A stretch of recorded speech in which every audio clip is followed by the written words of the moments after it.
Comeback की बस तमन्ना की जा सकती है। आपको पता है ना कि जैसे आपने ज़िक्र किया कि हम गुज़िश्ता जो अपने 8 जो अवे टेस्ट हैं सारे हार गए हैं और हम हमारा जो रिकॉर्ड है वो बहुत ही खराब हो गया। अब आप हम बात कर रहे थे अभी कि पाकिस्तान ना घर पे जीत रहा है अच्छी हुँ, टीमों के खिलाफ, ना बाहर जीत रहा है। ऐसे ही है। साउथ अफ्रीका के साथ भी सीरीज़ ड्रॉ हुई, अभी हमें रिसेंटली बांग्लादेश जैसी टीम भी घर पे क्लीन स्वीप करके गई थी 2024 में।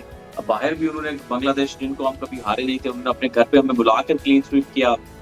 अभी वेस्ट इंडीज ने अपनी कंडीशन में हमें हरा दिया। बेसिकली देखिए मैं एक मसले की तरफ आप सबकी तवज्जो दिलाना चाहूँगा। कैप्टन तो तब्दील होते रहते हैं। कैप्टनसी मेरे नज़दीक मसला इतना बड़ा नहीं है, जितना बड़ा मसला आपका सिलेक्शन है। देखिए हुँ। मैं आपके यहाँ सिलेक्शन कमेटी के बारे में कहा जाता है जी कि कोई सिलेक्टर नहीं है। बज़ाहिर लोगों का ये ख़्याल है कि आकिब जावेद साहब सिलेक्टर हैं। उन्होंने कैटेगोरिकली 2 प्लेटफ़ॉर्म्स पे मीडिया के कहा कि जी मैं सिलेक्टर नहीं हूँ। आखिर ये सिलेक्शन करता कौन है? या हुँ। ये सिलेक्शन में लीड कौन लेता है? आपके कंट्री के अंदर सिवाय एक आपने लाहौर शहर के और एक कराची के शहर के अपने सिलेक्टर को रखा ही नहीं हुआ। दुनिया में तो ऐसे नहीं होता। उसमें तो हर रीजन की नुमाइंदगी होती है सिलेक्शन कमेटी में। ना आपका केपीके से कोई सिलेक्टर है, ना आपका बलूचिस्तान से कोई सिलेक्टर है, ना हुँ। आपका नॉर्दर्न पूरे किसी एक रीजन से कुछ सिलेक्टर है, जो कि अपने इलाके के लड़कों के टैलेंट के बारे में बताता है कि भाई ये टैलेंट है, उसके बारे में बात करता है। सर, जब आप अपनी क्रिकेट एक शहर में समूह देंगे ना 1949 या 50 से जब पाकिस्तान क्रिकेट का सेटअप बना, आपने टोटल हुँ। सेंट्रलाइज़ सिस्टम रखा हुआ है लाहौर के अंदर और आप उसको ओपन करके दुनिया में जैसे होता है, पूरी दुनिया में होता है कि आपकी जो क्रिकेट एसोसिएशंस खुद मुख्तार होती हैं, आपके सिलेक्टर्स खुद मुख्तार होते हैं। यहाँ तो बिल्कुल ऐसा सही। नहीं है।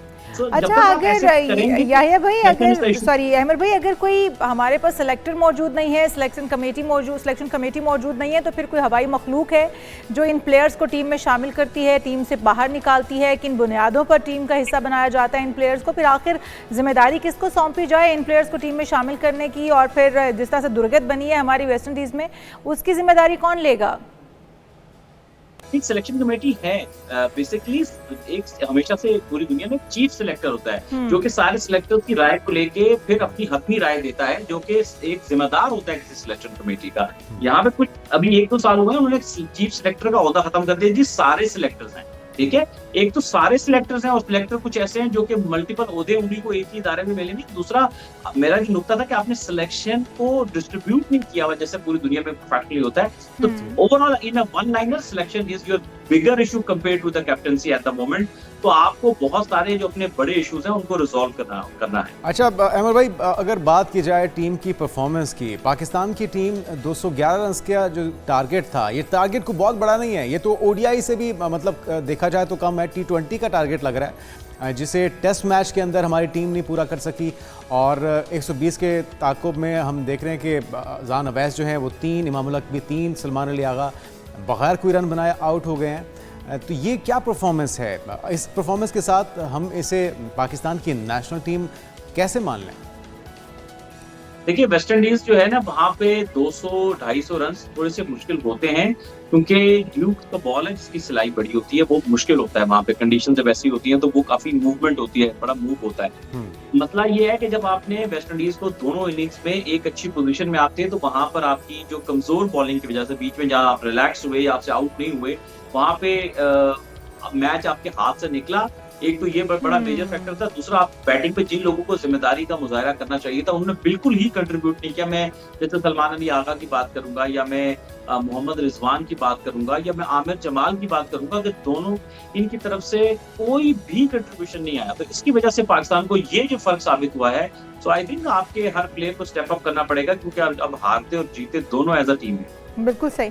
अच्छा, जिस तरह से आपने बताया कि हमारे बैटर्स ने भी उस तरह से नहीं ज़िम्मेदारी का मुज़ाहिरा किया, जो कि नज़र भी आया। हमारे बॉलर्स ने भी तो ज़िम्मेदारी का मुज़ाहिरा नहीं किया। आपने उसकी भी निशानदेही की कि 200 से 250 वहाँ पर रन स्कोर करना बड़ा मुश्किल काम है वहाँ की पिचेज़ और वहाँ के वेदर्स कंडीशन को देखते हुए। तो फिर जो वेस्ट इंडीज़ टीम ने इतना स्कोर किया, इसका मतलब ये है कि हमारे बॉलर्स भी नहीं चल पाए, हमारे बॉलर्स की भी नेग्लिजेंस थी, वो खुद उनको रन्स देते रहे। तो हम क्या टीम ही ऐसी लेकर गए हैं, हारने की पॉइंट ऑफ व्यू से गए हैं, या फिर जीत से अभी भी कोई गुंजाइश बाकी है? इन्हीं प्लेयर के साथ हम जीत से हमकिनार हो सकते हैं? देखिए जीत तो सकते हैं, ऐसा नहीं है कि हम पाकिस्तान जीत नहीं सकता है, लेकिन उसके लिए आपको ज़्यादा डिसिप्लिन चाहिए। बॉलिंग में आपको कमी दिखाई थी, मेरा ख्याल है इस पहले टेस्ट में आपको बैट से आपको खिलाना चाहिए था और आपके पास अभी और भी अच्छे बॉलर है। देखिए अभी मोहम्मद अली को आपने सही कंडीशन पे चांस किया, इस मैच टेस्ट मैच उसने अच्छी बॉलिंग की, अब्बास ने अच्छी बॉलिंग की। अब बाकी सपोर्ट उस तरह से इन 2 बॉलर्स के अलावा उतनी खुरम शहजाद पैचेस में बस अच्छे रहे, बाकी इतनी सपोर्ट नहीं मिली। तो एक तो बॉलिंग में कमी थी, बैटिंग में आपको मैं समझता हूँ T20 क्रिकेट बहुत खेलने की वजह से आपके प्लेयर जो है ना मुश्किल कंडीशंस में कि डिफेंसिव टेक्निक क्या होती है, मुश्किल कंडीशंस में सर्वाइव कैसे करते हैं जब बॉल सीम और स्विंग हो रहा है, ये हमारे प्लेयर्स को बहुत डिफिकल्टी आती है। जहां थोड़ा सा घास वाला विकेट आ जाए, जहां थोड़ी सी चाहे वो स्पिनर के लिए हेल्प हो, चाहे वो फास्ट बॉलर के लिए हेल्प हो, हमारे बैट्समैन नहीं सर्वाइव कर पाते हैं। तो मेरा ख्याल है कि हमारे बैट्समैन को मैं बार-बार कहता हूँ रेड बॉल खेलें, फर्स्ट क्लास खेलें और Pakistan cricket board first class को स्टैंडर्ड ऊपर करे। ये दोनों फैक्टर्स बहुत इंपॉर्टेंट है जिसमें हमें बहुत ज्यादा अभी काम करना है। बिल्कुल।